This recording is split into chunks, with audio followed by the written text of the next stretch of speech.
Satpol PP, ya. Jadi turun bukan untuk marah-marah, ya, tetapi turun untuk melayani.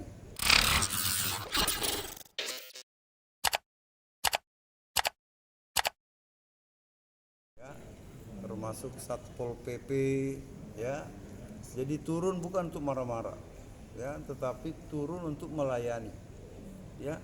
Jadi kalau ada yang keliru diluruskan, ya. Ada yang tidak patuh dibuat jadi patuh, ya.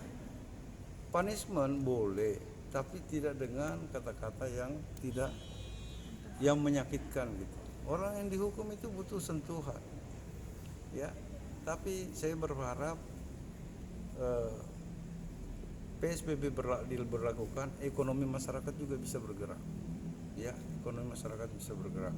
Makanya hari ini saya minta Pak Wali Kota undang, ya. Karena ini kan mau lebaran toko ditutup, semua orang belanja di mana, kan?